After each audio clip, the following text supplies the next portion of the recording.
I welcome for the year 2022. Now, the Institute of Economic Affairs is a think tank, and our work involves carrying out research and presenting platforms for the discussion of public affairs. So today we are discussing CBK discussion paper on digital currency. I think about 1 month ago, the Central Bank of Kenya published a paper on digital currency, in which they were exploring options and justifications for digital currency in Kenya. They gave case studies about areas in which, rather other jurisdictions in which digital currencies are under research or being experimented with to different extents. So today, some of my colleagues will be presenting synthesis, just basically a discussion of that paper. What are some of the findings, but also our own preliminary conclusions about what the models that are being proposed and the questions that are being asked are. The Central Bank's discussion paper is available on the Central Bank's website. And we hope that anybody who's interested in policy, because it would be a significant monetary change, a significant change in monetary policy, should have a look at it. It's very well written and good to read, both for students of economics, for professionals in Kenya, people in the financial services, and generally professionals. But the reason we do this is also because Kenya has a background of adoption of technology by technology, meaning digital technology and technologies driven by the great expansion of services available after liberalization of telecommunication services about 20 years ago now. And out of that has developed many services and products and new business models that have been fashioned. So globally as well, the emergence of digital technology and further development is leading to questions about what other forms of application would be, both in the private sector, but this is one big case of public sector change. And in my view, if this comes about, it will be one of the biggest changes in public sector policy that digital technologies could bring. So without further ado, I'll invite my colleagues. The conversation is divided into 3 parts. The first part will just basically talk about what are the objectives of this discussion and set up an introduction to what money is and just generally what the background should be. And then the second part would be highlights of what Kenya's key payment system are. And here we're involving ourselves in a discussion on some of the findings and the claims that have been made in the discussion paper by the Central Bank. And the third part would be our opportunities and the IEA's concerns and a few questions that we think are yet to be answered. And one of the things that's important here is that the IEA is conscious that the Central Bank of Kenya is sets us a number of questions, and they're asking for comments for a while so that this discussion could go forth.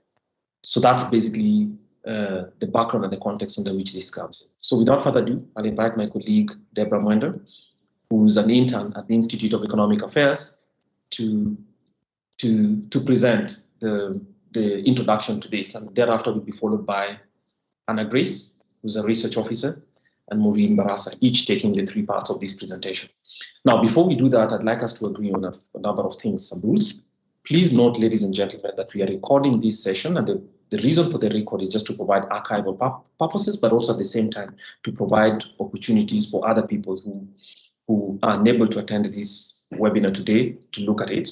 But at the same time, because we are tracking these developments over time, we'll be able to look back over time just to get and report what happened. So that's the first. The second, there's a chat box that's available here. I'll send a link to the source of the paper from the Central Bank so that you can find it if you haven't had access to it. And the third rule that I'd like us to adhere to is while the presentations are being made, please keep your cameras switched off. And with all cameras switched off, we will only allow the presenters to be visible, but also as part of respect so that we can all concentrate on the presentation that's being made. Now, the chat box is open for any questions that you might have as the presentation is going on. So we have the presentation, which will take about an hour thereabouts, less than an hour. And then thereafter 45 minutes, and thereafter we'll open up for a question and answer session and hope that we can conclude this discussion by 1:30 p.m. this afternoon. So without further ado, I'd like to welcome you all again. Thank you very much for for attending this webinar, and we hope it will be useful. We'd like to open up the discussion as well for you. But as I said, if you have any questions or any comments, please send them in the chat box as we go along. So, Deborah, go ahead.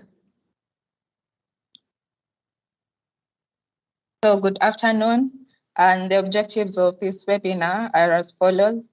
The first one will be to maintain and open up spaces for debate and deliberation.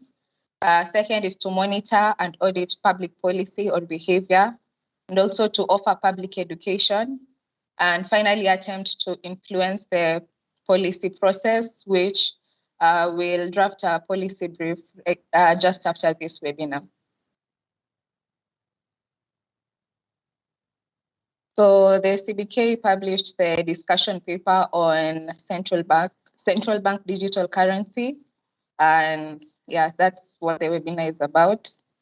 So first, let's remind ourselves of the functions and properties of money from the common economics. So first, the first property of money is the store of value, which is to transfer the purchasing power from today to the future. And let's say, for example, if I have 2,000 today, the 2,000 should be able to purchase something even next week or the following month. Second property is that money is a medium of exchange, and this is used to make payment for goods and services. And finally, money is also a unit of account, which is used to measure the value of a particular good or service.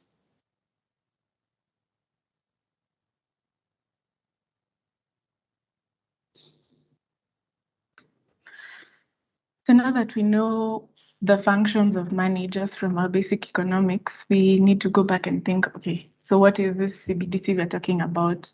And CBDC is a central bank digital currency, which is basically a digital currency that's issued by the central bank and intended to serve as legal tender. So by legal tender, we mean one, you'd be paying your taxes in that form of currency, and you'd also be able to buy goods or services with the same currency. There are other forms of digital currency that do actually exist, like electronic money, cryptocurrency, which I'm sure you've heard of, and stablecoin. But this is different from those that we've just mentioned because it's issued by the central bank, and it's backed by the central bank. Really, when we say it's issued by the central bank, it's a liability in their books. It meets all the three properties of money. This CBDC, we'll be referring to the central bank digital currency as CBDC from here forward. And it does meet the three properties of money which we've just mentioned. One, as a store of value, as a unit of account, and as a medium of exchange. So it is money in every form. Then as at now, there are about 86% of central banks across the world that are experimenting with central bank digital currencies, and they have various reasons for trying to embark on that journey. Number one would be the declining use of banknotes, which was the case in England, along with an increasing use of privately issued money or other alternative payment methods. Another issue would be geographical constraints, where money is not easy to move across the territory. So you'd find that in island countries like the Bahamas. And then in India, they decided to try this out because they thought it would boost the digital economy. In Canada, they see it as a contingency plan to complement banknotes in retail use, and we'll get into what we mean by retail use in the next slide. But they thought that it would be a way to complement the physical cash that we usually use, the paper money and the coins, by coming up with a digital currency that's issued by the central bank. And then in a number of countries, Hong Kong, Thailand, United Arab Emirates, and China, there's been a trial with a prototype of a digital currency. And it's not one currency, it's a multiple digital currencies, which they're calling mBridge, but across these countries. And they found out that it's been able to shorten and even reduce the cost of cross-border payments. So these are some of the benefits these countries expect from adoption of a central bank digital currency, which we are calling the rationale. Before even or rather, the paper that the central bank issued, the discussion paper, it has various chapters, which we won't go into in detail, but they broke it down by starting with, okay, what's a central bank digital currency? And does Kenya really need one? So we've talked about the rationale other countries have adopted, but then in Kenya, before even we get to the rationale, what kind of system would this digital currency be stepping into? And that's what we call the Kenya's payment landscape. And they split it into two, which is retail payments and large value payments. So retail payments are, I wouldn't call them small payments, but compared to the large value payment system, it's much smaller. And most of it is, as the name suggests, it's retail, like mostly used just for buying and selling. You have your mobile money and transfer services, or rather the e-wallets, the automated clearing houses, which the stock exchange is much familiar with, the credit card payments, and interbank transfers. But when we talk about large value payment systems, these are interbank transfers at the international level. So you have the East African payment system, you have the regional payment system and settlement system, and then there's SWIFT, which is the Society for Worldwide Interbank Financial Telecommunications. So these are bigger and cross-border payments, most of them. But then also there's Kenya Electronic Payment and Settlement System, which is domestic, but large value payments. And the supposed strong reason for CBDCs in Kenya would be on the retail side, because there's a suggestion that there's more need for the central bank digital currency, or rather, there are more opportunities for it in the retail payment system compared to the large value payment system, which is already much automated.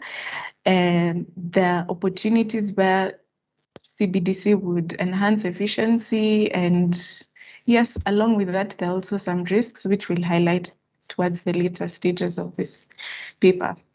But if we focus on the retail payment system, you'd see we're going to sort of show whether there is demand for other forms of payment, and other forms we mean now not discrediting, but has the demand for the already existing forms of payments been growing relative to one another? And if not, then probably now there's a need for central bank issued digital currency. So this is what we're talking about, the historical demand for cash. And we'll use 3 charts to open our minds to whether there's demand for alternative forms of payments. And in this case, we're talking about CBDC. The first one, we'll look at Kenya's currency in circulation. And then the second would be the total number of cards in Kenya, which is credit, debit, and prepaid cards per capita, or as a share of the population. And then the last would be the value of transactions at mobile money agents. So here we have a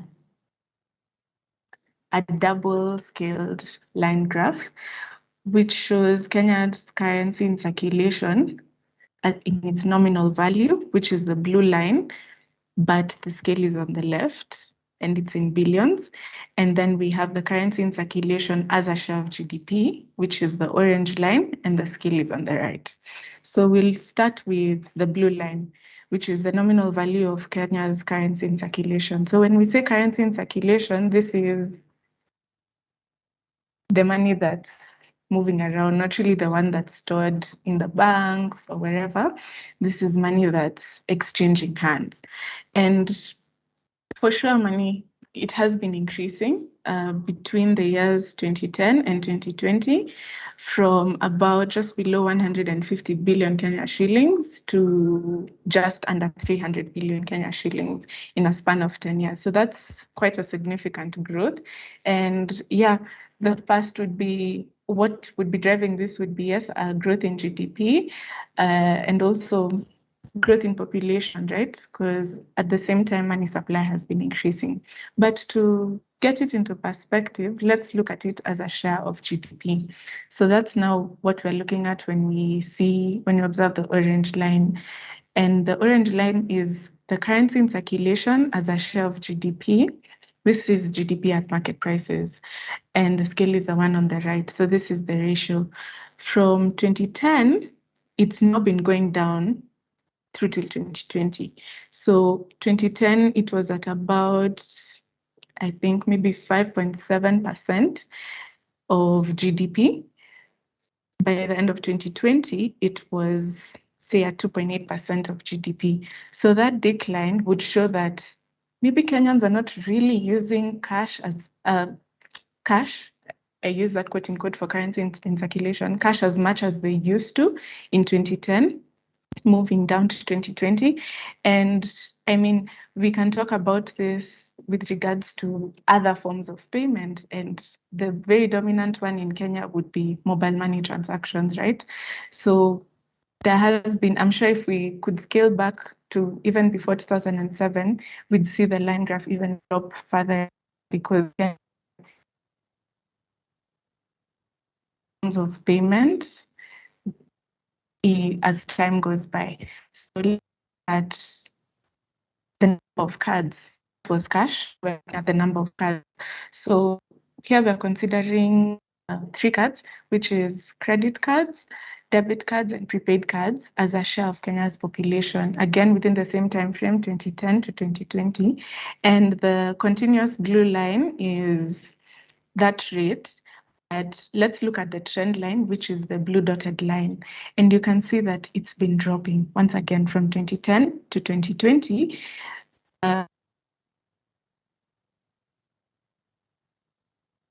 0.11, I'd say, to just under 0.08%.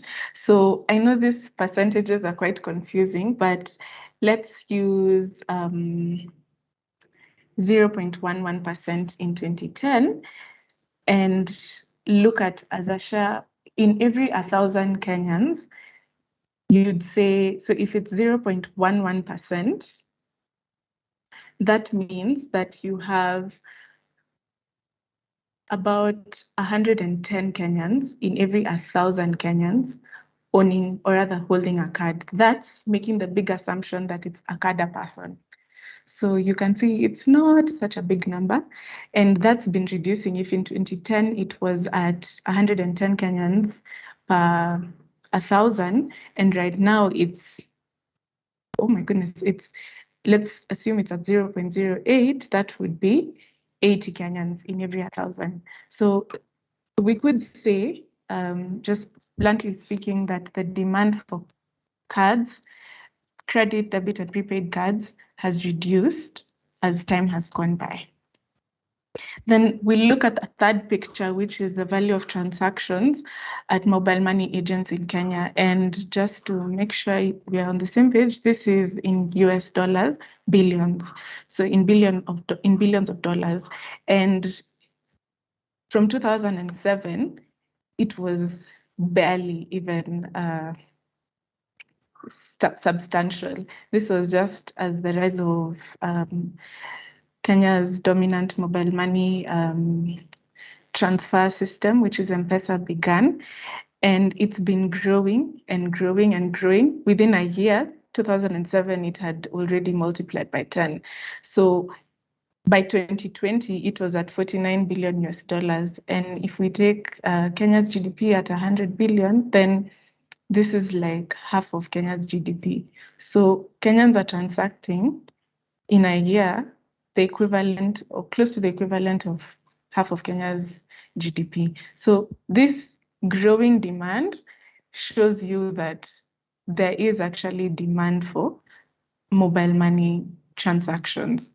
so mobile money platforms, and what's the difference between mobile money, the cards, and the cash that we've spoken about. I think one thing you'd see is the efficiency is just increasing over time. Unlike cards, where you'd have to go locate an ATM, mobile money allows you to to transfer money almost independently, unless maybe you'd want to withdraw and deposit. But then now, what would the CBDC be offering us in addition to what mobile money has already brought to Kenya? Would it be more efficiency? Would it be cheaper transactions? And that's what we'll look at in the following slides to assess what's the value of CBDC for Kenya.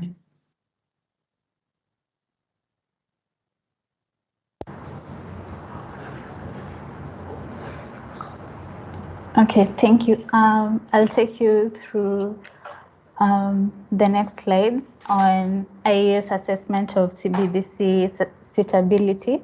We look at this through the background against which the CBK assesses the suitability of central bank digital currency, and we look at it from the lens of, we've borrowed these pointers from the Bank of England, since they have an analogous system. Their banking system is more or less the same as Kenya's banking system. So for the first opportunity, it's supporting a resilient payment landscape. The rationale for this is it offers the diversification of choice for paying and receiving payments, and it also creates reliability in the system. Looking back from the presentation that has been made, we've seen that most of the payments are through mobile money transfers in Kenya. And there's a high reliance on mobile money payments in Kenya. And by offering a diverse choice, it's opening up competition. Like, people will be able to use other forms of payment. And there's also reliability in the system, such that okay, we've seen cases where for mobile money transfers, we've seen that maintenance and for CBDC, the system will be created according to the paper. The system will be created to be resilient, such that it offers reliability. And we thought this is a strong case from our judgment, since it will give people options and reliability. The second one is avoiding the risk of new forms of private money creations. And for the rationale for this is the risk of fraud, the stability of these private forms of money, the forms of private money, and the data that we've seen before.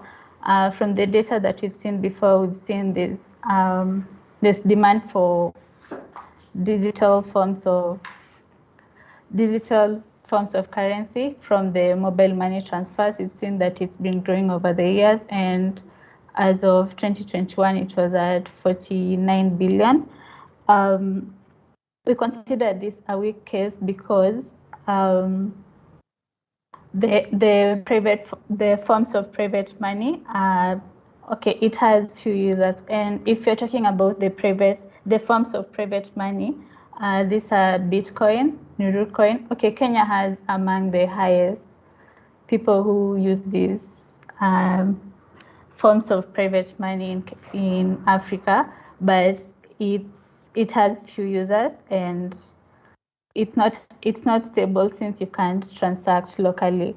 Since you consider a successful currency as one that you can transact on a retail basis, these new forms of private money, there's the risk of fraud, since it's not a legal tender and it's not stable. Next, we have the supporting competition, efficiency, and innovation in payments. The rationale for this was incentive to use different forms of payments. It offers people this competition. Okay, already we have mobile money transfers, that is Safaricom, Airtel, Tcash, and the likes. It offers people an incentive to try out different forms of payment apart from the mobile money transfers and the banks, that's the cards.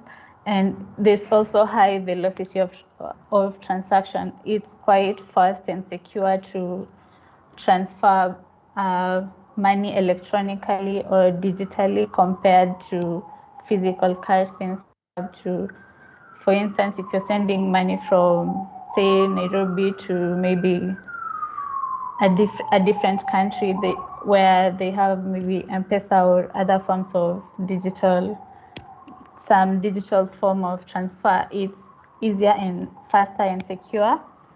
And also businesses are being built around CBDC. That's the innovation bit. People will be able to diversify the CBDC. So businesses will be able to be built around this. And we see this as a strong case. There's also, the suitability is also assessed on meeting future payment needs in a digital economy. Under this, we looked at 3 different components for the rationale. There's the divisibility component. It's a strong solution at the retail level, and it changes in some forms of business. For the divisibility component, CBDC will be able to offer the divisibility of currency. For instance, most of the businesses in Kenya are done digitally. We have the food apps, you have the Uber apps and all that. And at times it's so hard making these payments, since maybe the physical currency is not so divisible. And maybe, say, in a supermarket, you'll have to be given maybe sweets, or maybe you'll have to forgo part of your cash if you're transacting. And it's a strong solution at the retail level. Since CBDC will be majorly, it's focusing on the retail level, people will be able to pay and receive payments using CBDC, and it changes some forms of brokerage, whereas some businesses require intermediaries. There'll be no intermediaries given CBDC. We think it's a moderate case because we think it's a strong case given that. We think it's a moderate case given that we already have different forms of digital currency that exist. Next slide, please.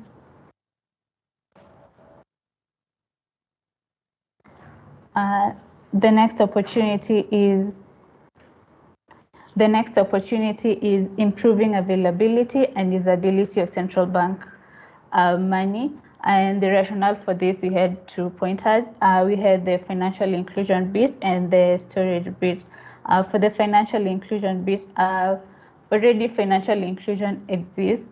We have 86% at the moment, and the CBDC is aiming to improve financial inclusion, that's the availability part, by making money available electronically, digitally, since the physical fiat currency that you have might be hard to, because of the lifespan. This the storage bit. You can store it digitally on your mobile device, and it has long economic useful life. We've seen the physical cash. It has a long lifespan because it can get stolen. You can forget it maybe in your pocket or somewhere. But if you have if CBDC will be implemented, it has long economic useful life, since you can be able to transact from anywhere, and it will be digital. We think these are weak case because we already have different forms of currency already exists. both physical and digital currency for making these transactions. And for the financial inclusion bit, we think financial inclusion is a function of income. For you to be financially included, you need to have income, and maybe for the financial inclusion bit, we'll need maybe employment to ensure you have financial inclusion. The next bit is addressing the consequences of a decline in cash. The rationale for this will be the preference in use of digital forms of money, which are safe and faster. From the data that has been shown before, we've seen that there's an increase in usage of mobile money transfers. It's been growing over the years, and during COVID, there were these waivers that show that people respond to price elasticity, and people are able to transact, and there was an increase in mobile money transfers. We think this is a weak case because we think this is a weak case because there are different forms of currency that already exist. The next one is as a building block for better cross-border payments. For this, okay, currently we have cross-border payments which are expensive, they're slow, and from the remittance report on transfer cost, as explained before, the SDG states that the transfer cost should be at least 3% of the cost that you're transferring, but Kenya currently we are at 8% and from 15%, and we think this is a strong case if the cross-border payments will be made fast and cheaper. It will also, okay, we added another one as the IEA. It will solve the counterfeiting problem.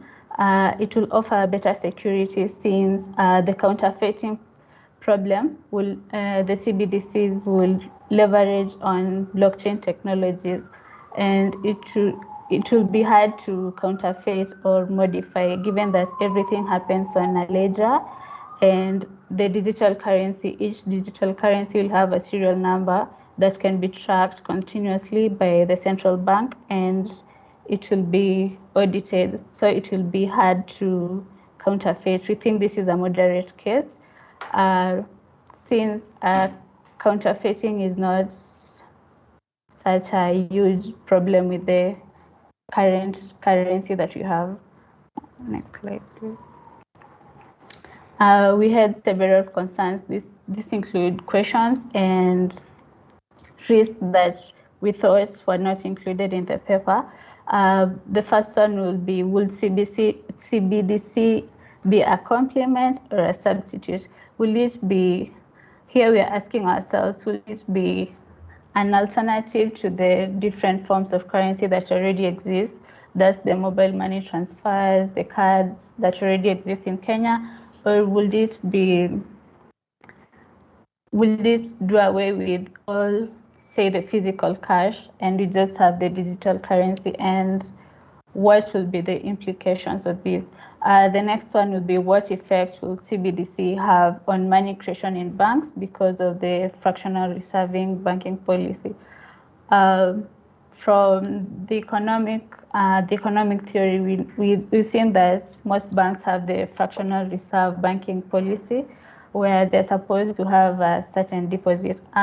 What effect will CBDC have on money creation in banks since the money creation is dependent on the fractional reserve banking? Then there's the privacy question, that's the security. It will be a thin balance between transparency and privacy, since maybe you'll have to put your card details out there when you're transacting or receiving payments. Will this be safe for you, and how private is it? Then there's the money laundering issue. we're asking whether is this a political problem or a national payment systems question. We've seen politicians and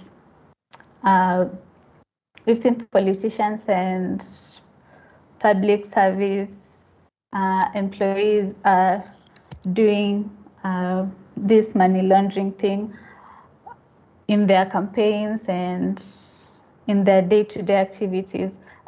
We are asking, is this a political problem or a national payment systems question? How are they factoring these components in the discussion paper? Yeah, thank you. That's the.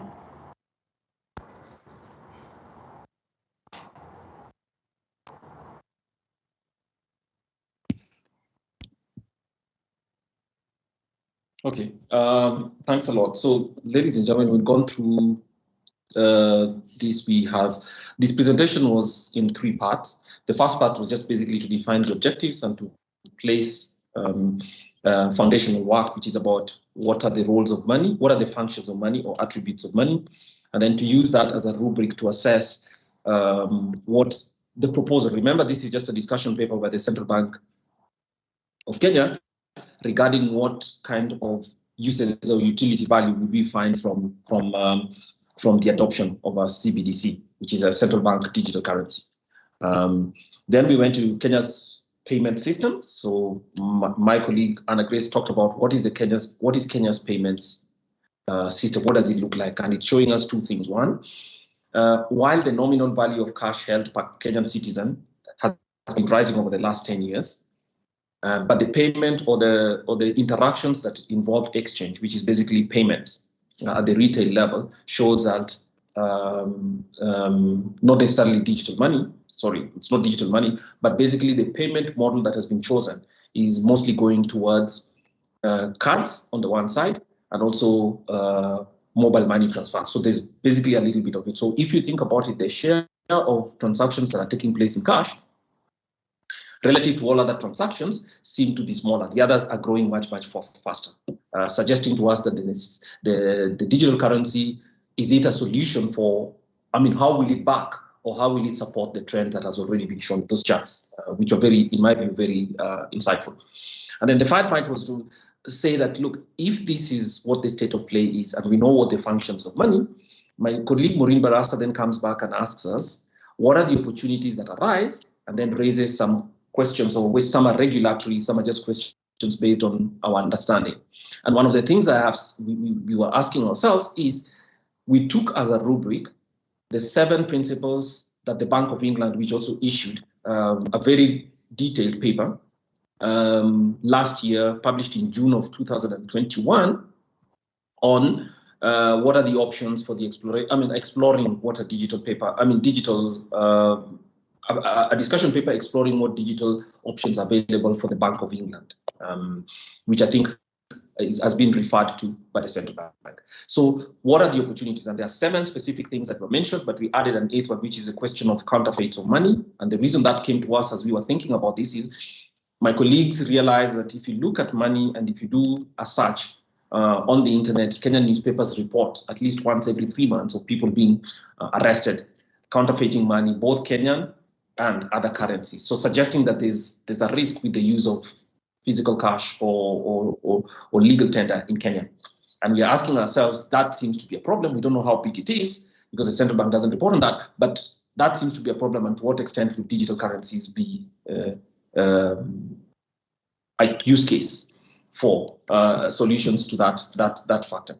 And then we concluded with some concerns. I think one that we need to clarify, we are not suggesting that politics launder money. We are simply saying that money laundering seems to be a greater political problem and not necessarily a currency problem. Because the central bank in Kenya has highlighted that one of the reasons why we have to be cautious about adoption full scale of digital currency is that there's a risk that it will make digital transactions, or rather money laundering, much easier. And therefore, there's a trade-off that the central bank suggests needs to be made between transparency, or rather privacy, and the ability to trace transactions, because digital currencies are faster, the velocity of cash movements might be faster, and for that reason, what it does. The second question that my colleague asked, which I think is quite paramount, is what will happen depending on what architecture is adopted for the digital currency. What would it mean for bank deposits, and therefore for the possibility of banks, the money creation web, right? Which all students of monetary economics understand, how banks are able to create money and to float out lending, that intermediation process, but also the money creation.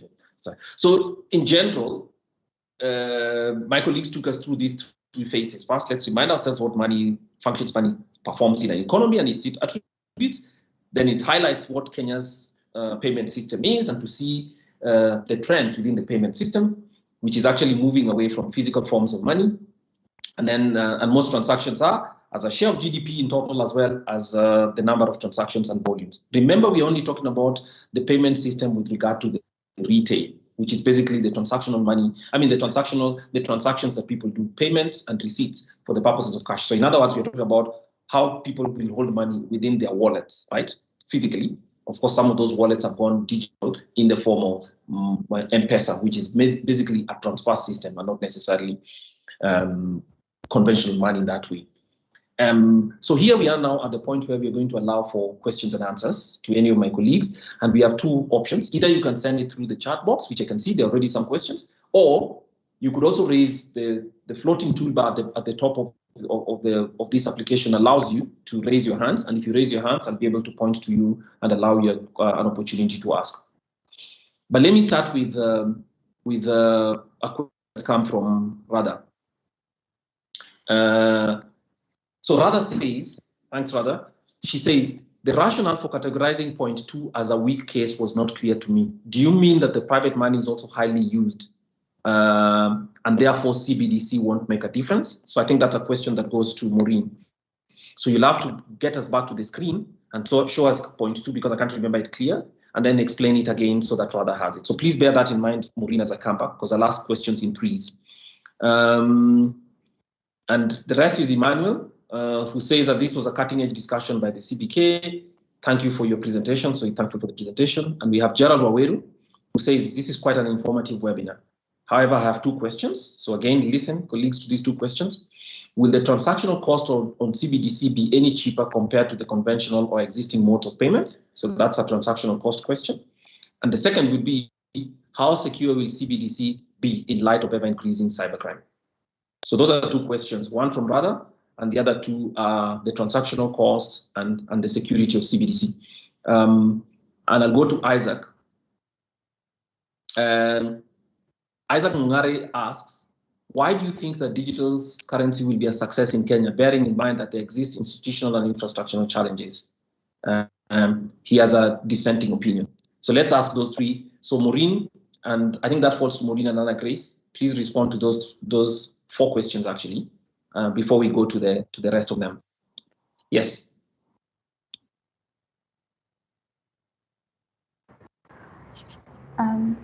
Thank you, Radha, for your question.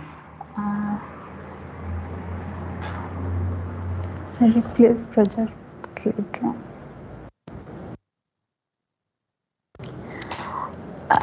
Okay, from our point two, avoiding the risk of new forms of money creation, we considered it as a weak case.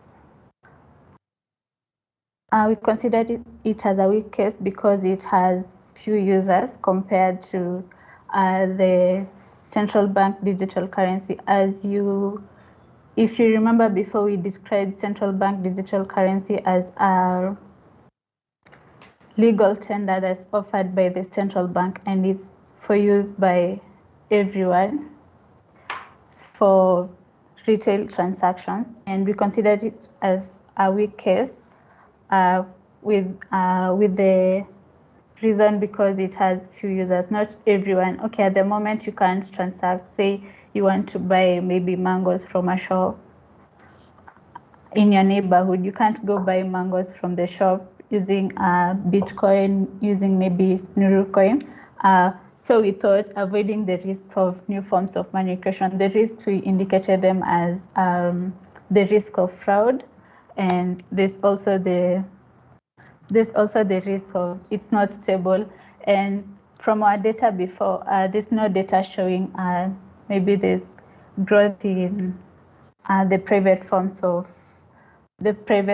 of money, and so our rationale for considering it a weak case is because of the few users. Not everyone uses Bitcoin, not everyone uses Nurucoin. Yeah, that was why we considered it as a weak case. Yeah, thank you.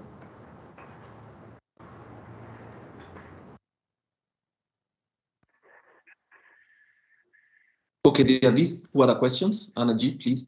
One of the questions is, will the transactional cost of CBDC be any cheaper compared to conventional existing modes of payments, and how secure will CBDC be? Let me start with the cost of CBDC.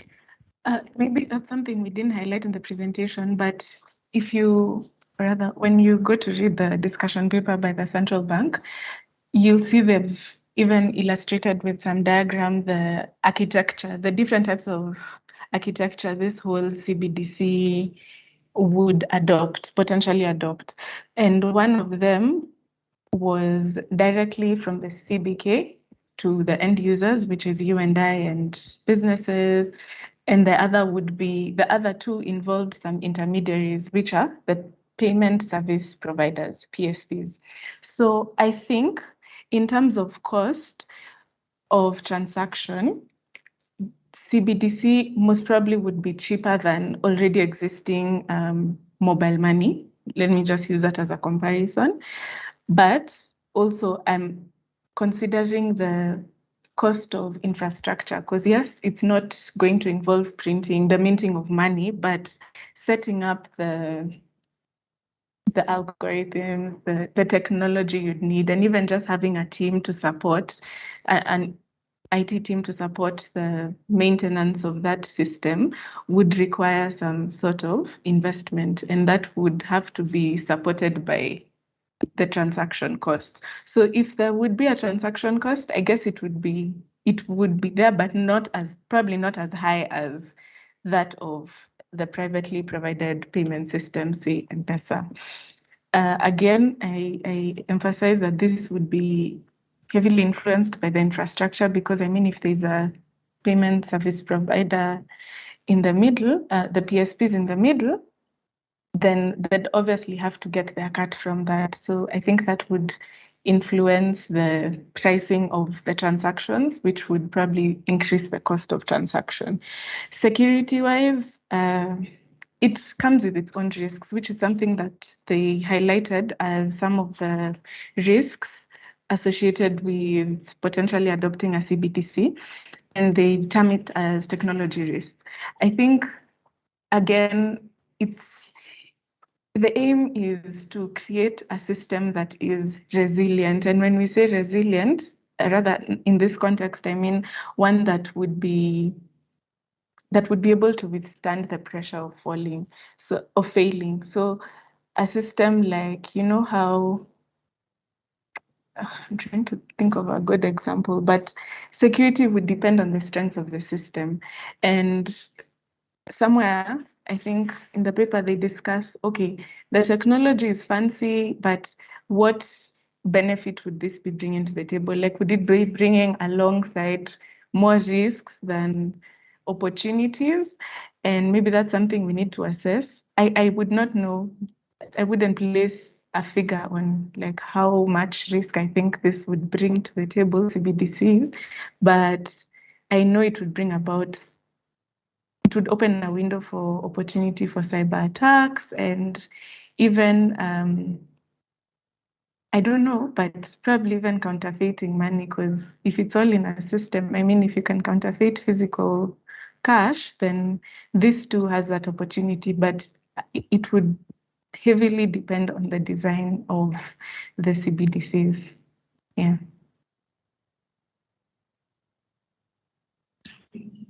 Okay. Thanks. So so there are other questions here that we'll go through. You haven't answered Isaac Mungare's. Why do you think that digital currency will be a success in Kenya, bearing in mind that there exist institutional and infrastructure challenges. So I think you should come to that during the second phase of our. And then Emmanuel asks, what is the most important difference between the digital currency options or payment system options that are not offered by central banks and those that would be offered by central banks? So basically, he is asking for what actually is the main distinguishing feature between privately issued currencies, the digital kinds that I think Maureen spoke about. You spoke about Nuru coin, you spoke about Bitcoin, you spoke about Dogecoin and all those others. How are they different from a central bank issued currency? I think that distinction is important for us to carry forward and to understand. And a second question comes from Maurice Maina. Maurice Maina asks, how big a threat is ICT fraud, such as hacking, to the use of digital currency? Would the CBK have the necessary capabilities to guarantee that security? I think that's important because obviously the credibility around a currency will depend on how easy it is to, or rather, how on the security that it provides. And another question from Emmanuel is, do you think that concerns by some private actors that digital currency is a counter to central bank malevolence are excessive? Is there any legitimacy to these concerns?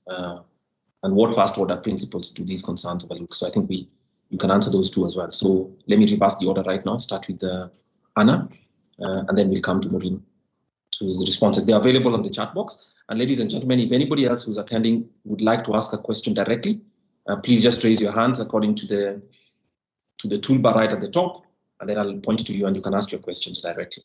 Thank you. All right. Okay, thanks, Kwame. I just remembered something I forgot to mention in the previous set of questions about the cost of CBDCs.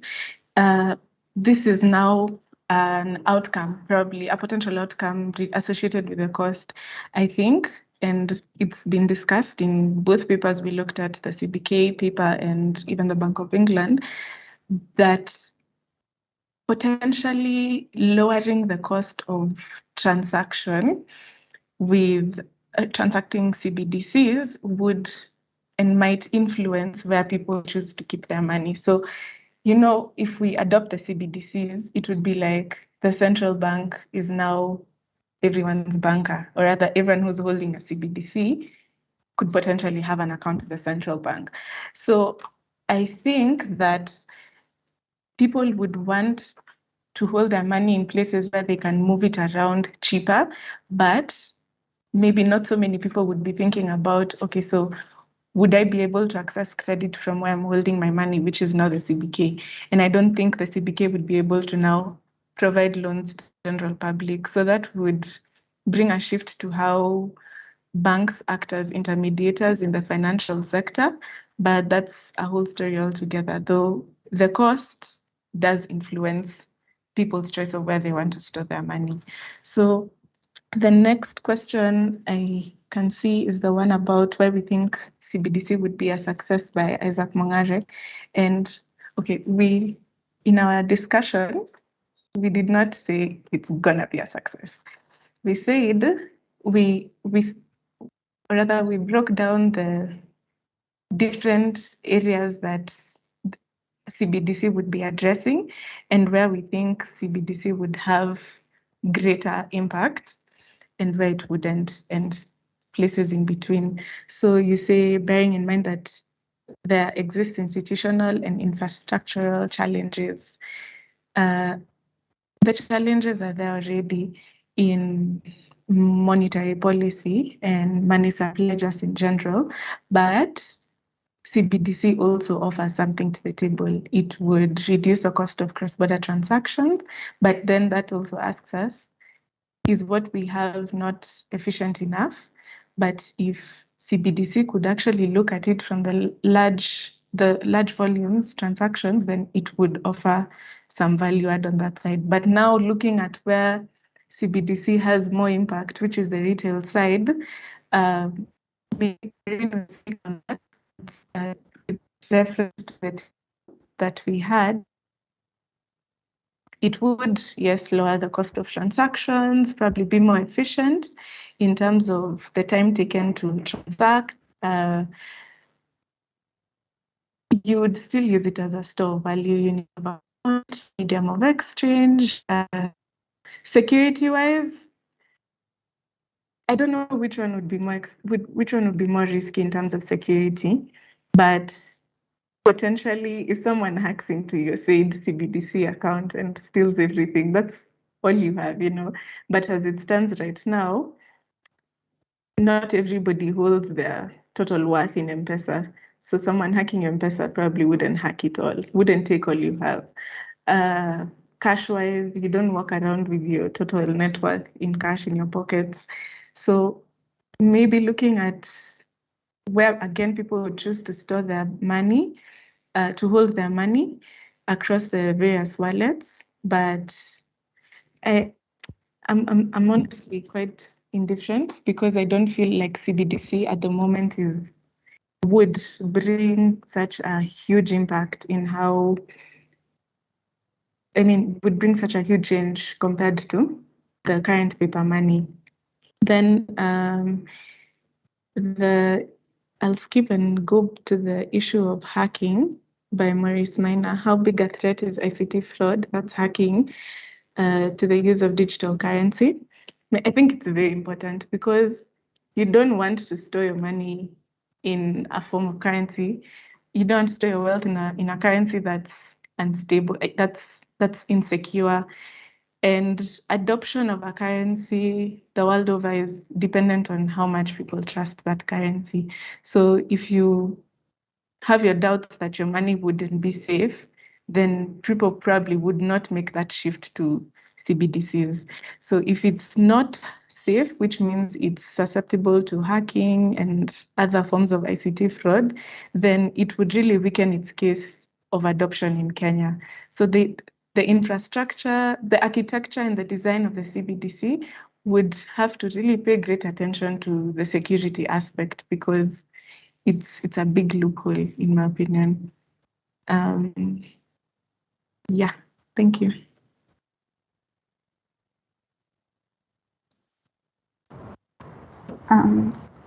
Okay, thank you. I look at Isaac's question. Why do you think that digital currency will be a success in Kenya, bearing in mind that there exist institutional and infrastructural challenges? I'll still repeat what my colleague Anna has mentioned. We didn't mention it will be a success, and this discussion paper from the CBK, they're not saying that it will be a success. We're just looking at the opportunities and the risks, and in our presentation we have the rationale and why we think whether maybe it's a strong case or a moderate or rather weak case. From that we had various issues, and we also mentioned why it's a strong or a weak case, and we gave reasons such as institutional and infrastructural barriers, technological barriers. Okay, apart from that, there's also the opportunities that CBDC will offer, such as it will offer diversification of choice. It will offer other opportunities such as there will be diversification of businesses. It will also counterfeit money, given that there'll be specific serial numbers. Then on Emmanuel's questions, what is the most important difference between the digital currency options of payment systems, options that are not offered by central bank, and those that will be offered by central banks? The difference between the private forms of money and the digital, the CBDC. The CBDC is first of all offered by the central bank as a legal tender. You can use it to transact locally, even on retail level, and it doesn't have the risk of fraud, and it's also more stable compared to the private forms of money. Okay, that's it for now. All right.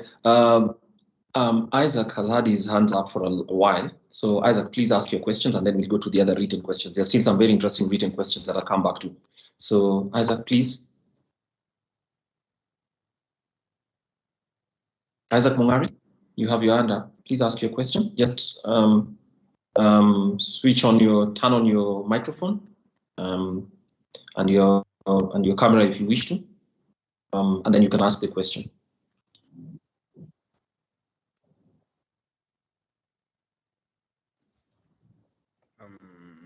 Okay, I'd like to take this opportunity to thank each and every one of you who has actively participated to bring out this presentation into context. And actually, allow me to rephrase the question that I once asked, and I should have asked it in this manner. How can we ensure the success of CBDCs in Kenya, bearing in mind that we have those gaps that exist? I agree that CBDCs are a vital instrument in bridging the gap between the rich and the poor, and also in bringing equity when it comes to financial distribution, financial inclusion, financial mobilization. So, how best can we ensure that CBDCs have succeeded in the mandate of liberalizing Kenya's financial system? Thank you. Thanks, Isaac. So I think my colleagues will take that. So please switch off your camera now. There are other questions in the chat. One of them, yes, the other questions in the chat. So one of them is a link that has been provided by Radha. I hope my colleagues can respond. I'll give it a second shot as well, because while they were responding, I had an opportunity to read it. So I don't know whether they've read the link that Radha has provided, which was an argument by Professor Ndemo, Dr. Ndemo, about linking CBDC development to poverty reduction.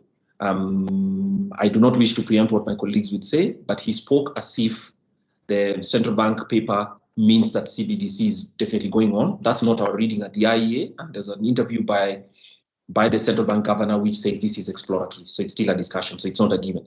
But maybe as you answer Isaac's question, Maureen and Anna, please give us your responses to this article if you've had a chance to look at it. If you haven't, I had an opportunity to look at it, to peruse through it, though I'd read it earlier before, and I would respond on your behalf if that's acceptable. Go ahead. Let's start with Maureen this time.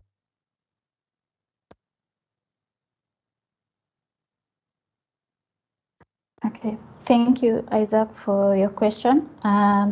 If I can rephrase your question, you asked how can we ensure the success of CBDC?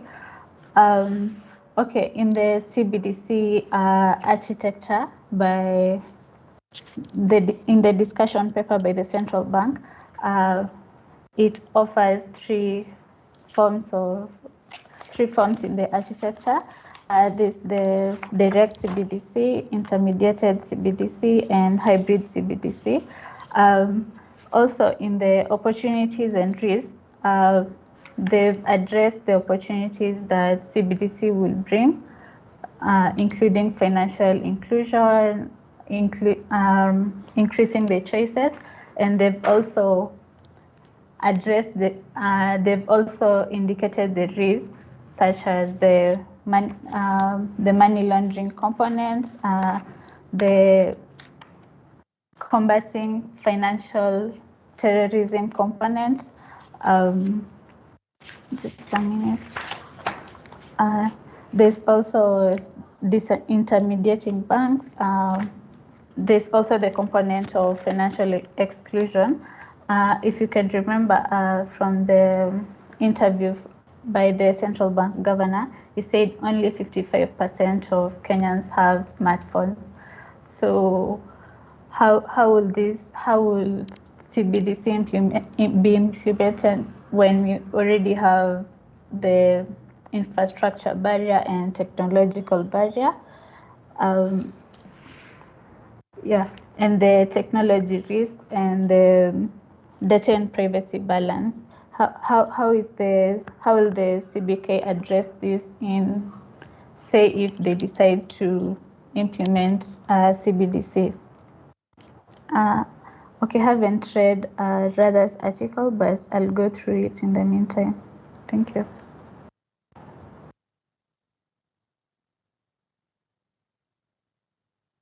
My comment to Isaac would be, if you listen to the governor's interview with NTV, on NTV, I think 2 days ago or 3, he kept saying CBDC is not a foregone conclusion. Like, he repeated it a number of times, which is just repeating that this is a discussion paper. So there hasn't yet, or rather, the central bank has not yet taken a stand as to whether they're going to adopt it or not. But your question on what they can do to make sure this adoption of CBDC would be successful, my answer is very simple. Just address all your risks and improve on your opportunities. That would be creating more benefits for those.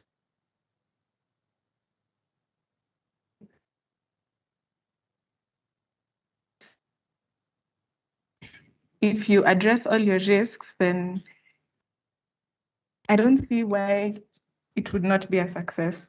And the risks are potential cybersecurity attacks, financial exclusion, which I'll talk about when I speak to poverty reduction. What would this mean for monetary policy? Like when I said, like how would they be able to control the supply of money and even the bank intermediation? You remember when we were talking about where people would choose to hold their money and what that would do for access to credit. If the central bank can address this, then adoption of Cbdc is success. I think it's the try. And also if they strengthen their rationale for opportunities, like you're saying it would bring about financial inclusion. Let's get deeper into that. Then about how CBDC would be impactful to poverty reduction. It's a bit confusing for me for 2 reasons, because as it is, CBTC, yes, would open the door for more people to be financially included, but then it could also at the same time exclude some people, once again, dependent on the architecture and the design of the CBDC. So if the CBDC would require someone to have a smartphone and internet technology, then right then you've excluded quite a number of people who do not have access to a smartphone and who do not have access to internet, which is not free. So it would lead to some reduction. But again, if you look at, say, during COVID-19 pandemic, how mobile money, which is not the CBDC we're talking about, but I'm just giving it as an example, it was used to deliver cash transfers to the needy, right? People were receiving 2,000. The cash transfer programs were running smoothly because of the already existing infrastructure of M-Pesa.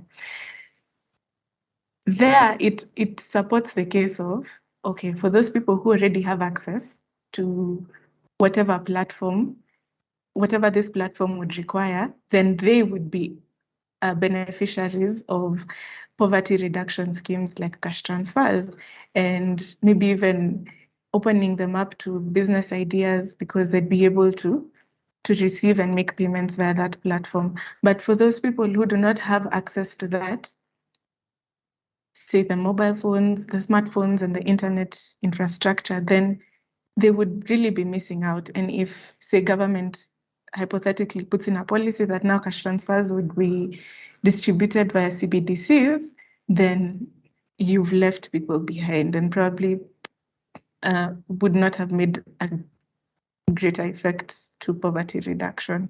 That's just what I think. Yeah. I think CBDC could be beneficial, but we would only know that if we know exactly how the design would be implemented, because that's not clear right now. As this discussion highlights, it's just giving us options, you know, and because it's not a foregone conclusion, we really don't know. But if we know this is the architecture they're going to take up, this is what it would require for one to transact in CBDCs, then we could then make a call as to whether it would affect poverty reduction or not. Thank you. All right. There are other questions. There's a question by Emmanuel about the current Ukraine crisis, as seen states and non-state actors suffer restrictions on their access to international payments. And there's the talk of alternative payment systems by China. So he asks, are digital currency or digital payment systems valuable as tools of geo-economic refuge? Well, is this a first-order advantage, or is it an advantage that is beyond the concerns of state and non-state actors like Kenya? I think that's a question you both should respond to. I haven't seen any other question. I'll respond to Radha's question as I close, because I think I've just read all of it and have some strongish comments about that. I haven't seen anybody else come with questions. So unless any other question comes, I'll ask my colleagues Anna,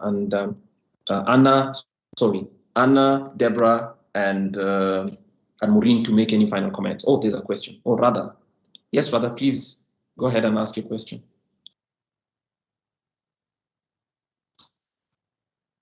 Radha, go ahead and ask your question. Thank you. Sorry, Kwame. I'd really appreciate if you could respond to when you said you have strong views on this article. It would be good to know them. Unfortunately, I have to leave by 1:20, so I won't be here at the closing. So I'd really like to hear your comments if possible. Okay, let me give my comments first, then let me ask my colleagues to complete. Yes, we intended to be out by 1:30, so we just have 15 minutes or less. But let me give my comments. I had read this document before, and I read it again as you were speaking. First, I think Dr. Ndemo gets a few things wrong. He suggests that that the CBDC is a given. I think the central bank has been very circumspect, and the article, or rather the discussion paper itself, says that there's no, they have to explore whether adding CBDC would add net value or in general, therefore suggesting that they are agnostics about whether CBDC is a given or not. That's an important consideration to have. And that's why this discussion paper provides opportunity for we as citizens, and that's why the IEA is holding this, for all of us to actually come together and ask ourselves, what does this mean? So that's the first thing. He then makes a claim that CBDC is useful because it will ensure that government is, or rather that from CBDC, digital currency, all the way to poverty alleviation. So he's making a financial inclusion argument. And the financial inclusion argument, in our view, is actually, it is also dependent on the infrastructure that is chosen and the kind of design. So it's depending on the engineering and the solutions that we choose. In our view at the Institute of Economic Affairs, my colleagues are just not as forceful as we were when we were discussing our work today. We actually think that financial inclusion is actually a weak or a medium strength case. Why? Because financial inclusion in Kenya is not a function of access as much as a function of income. So that people with lower incomes and unemployment tend to be the ones who also are unable to maintain accounts and unable to service and keep wallets through digital such transfer mechanisms such as M-Pesa and all that. So we don't think necessarily that that would be the best case for building a CBDC. And that it would actually have. So the barriers to inclusion in our view are completely different and economic and social ones, not those that CBDC would, especially because the governor himself stated that only 50% of Kenyan adults have phones that are enabled to be able to actually transact the kind of CBDC models that have been made available.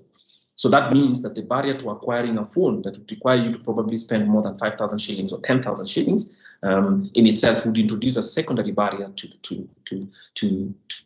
that. So we guess that's it. Thirdly, I think Dr. Ndemo, with all due respect, is a techno advocate. So he advocates everything that deals with digital systems, and perhaps overstates the value of technical solutions to something such as this. So the economics of it, in our view, are essentially what lead us to the view that we should not necessarily think that the problems that we have with poverty, with employment, and therefore with income will necessarily be solved.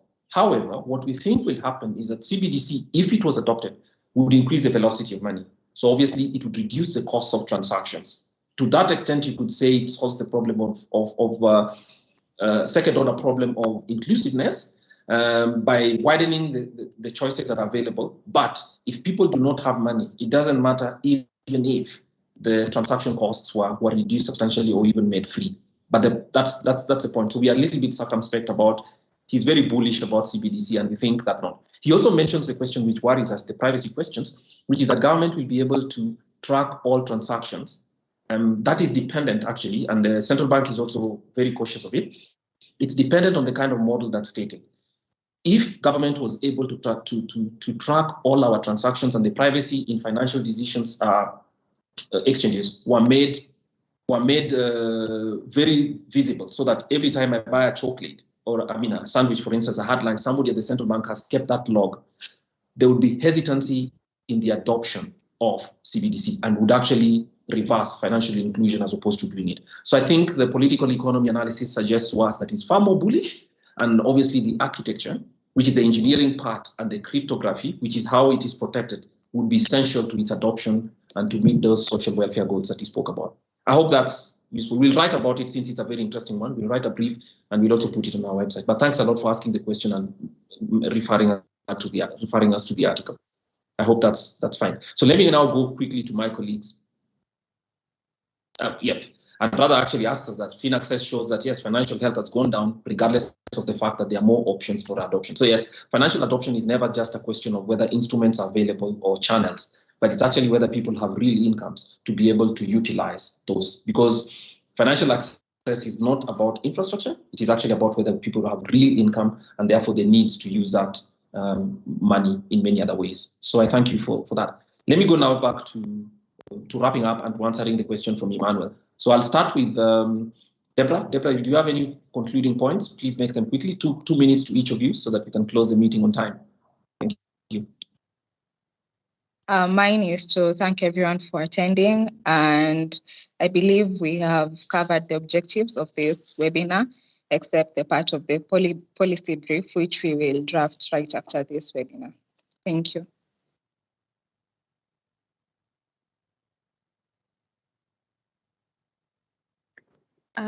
Just to touch on Emmanuel's question about the current Ukraine.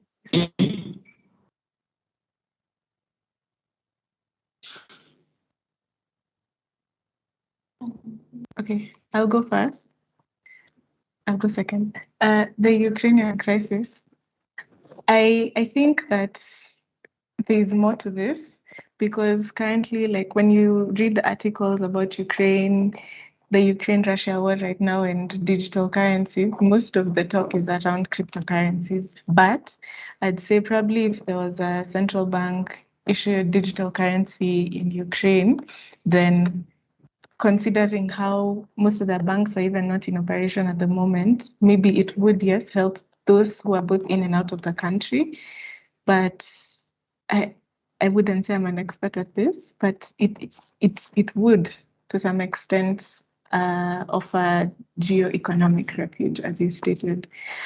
Then in my closing remarks, I'd just like to highlight something I've said right now, and it's also in the discussion paper, that the focus for CBDC innovation should not be based on the technology, or rather how fancy the technology is, but on the functionality of the CBDC and what problem it would be solving and how efficiently it would be solving that problem. So my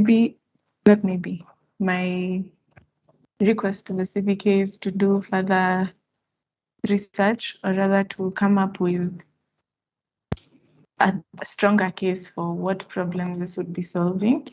And there, I think it would enable them to make the call as to whether or not adoption of CBDC would be important. And also, in that light, look at how the architecture of the CBDC in the payment system would affect privacy concerns and the cost of transfers, which would then affect bank intermediation.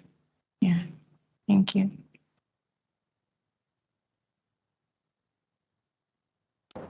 All right, final point, Mubin.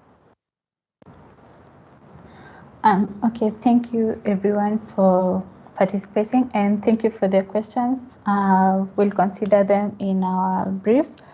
Okay, my final remark, okay, it's more or less of what Anna has said. Yes, you're considering the technological factor and all. Okay, this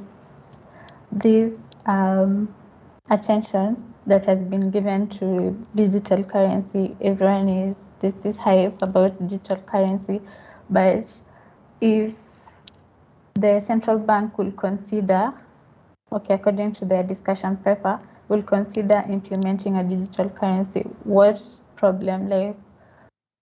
Because currently with the state of play, we already have mobile money transfers, we have the digital, we have the physical cash, and we also have the physical cash. Yeah, what problem would they be solving if we had a digital currency?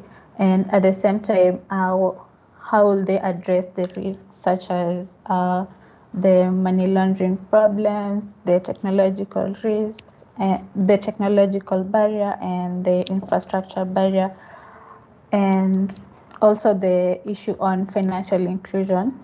We've mentioned it's not a problem of, okay, it's more of a function of money. Instead of using digital currency, central bank digital currency to address this, how will they address it in terms of, okay, that's for the government to address it in terms of income and maybe employment. Yeah, thank you. All right. Okay. Thanks a lot, everyone. So our function today was basically to alert people to the existence of this paper, some of the contents which my colleagues have gone through, and then to assess the content by asking ourselves what functions does money serve, what would a CBDC, what's the rationale for a CBDC, and whether there exists a good case for it in Kenya, and then to make a call. So basically, some of the things that we are suggesting is, yes, there are some strong cases for why a CBDC would be useful, but there are other cases for which it is less so. So all this is part of the consideration, remembering that a CBDC would involve investment in public sector resources. And so those public sector resources can only be adopted if the use case for CBDC is sufficiently strong to justify the setting up of an architecture and the setting up of infrastructure and the design of the system itself. So I see three things that I'll conclude. The first one is basically the question about security.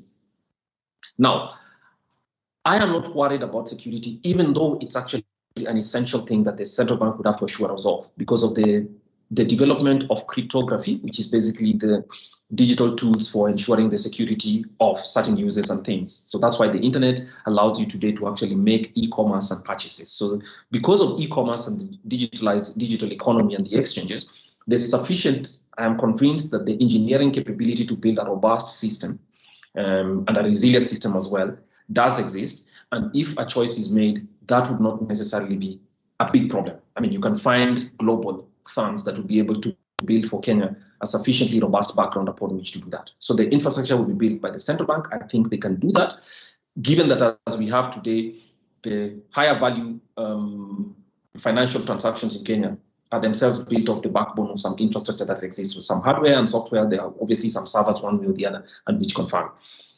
The central bank also suggested, or rather the Bank of England, whose report we commend you to read, one of the best in describing what the use cases are and what some of the implications, including stating very openly some of the unresolved things, is that there are choices. What kind of ledgers would be adopted? Do you adopt distributed ledger systems, which is the equivalent of what blockchain, which is what Bitcoin and all these others are built on, or would you have a secondary, single ledger system, which each of them has pros and cons? One would be slower, the other would actually also allow for distributed systems. So all those are functions that would be, but yes, security is one thing that I think must be an overriding concern for Kenyans. We must at the same time also be cautious, and we suggest this as we need to be circumspect by not overselling what the benefits of a CBDC would be.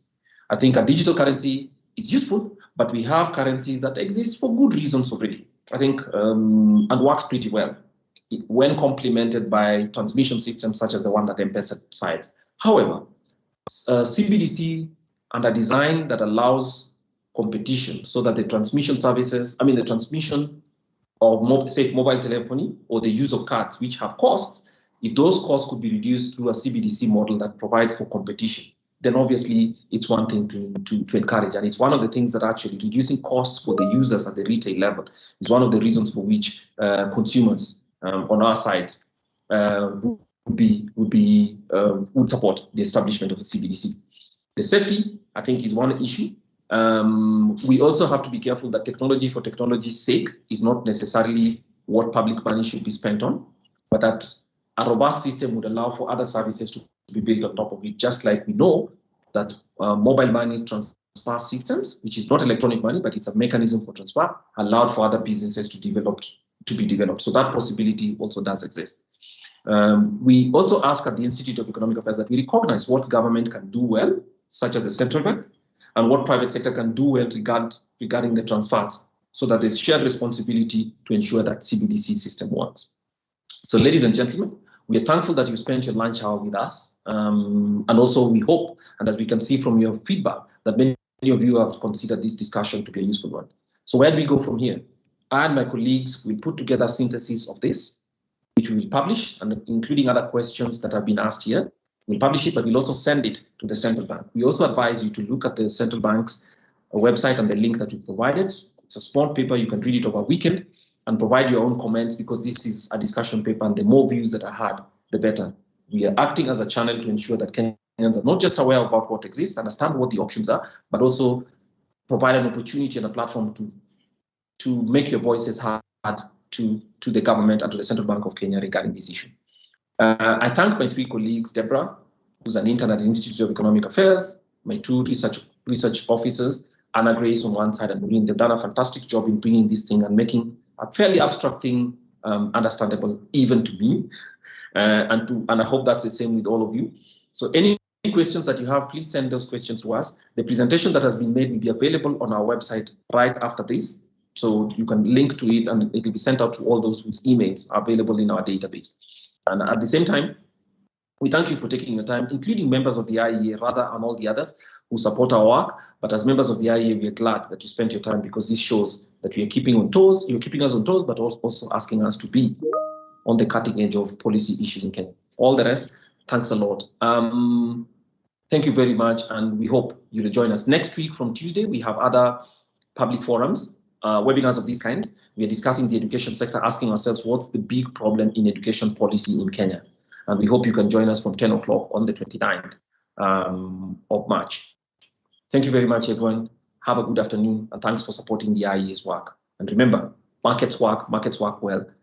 At the same time, please be engaged in sharpening public policy formation in Kenya.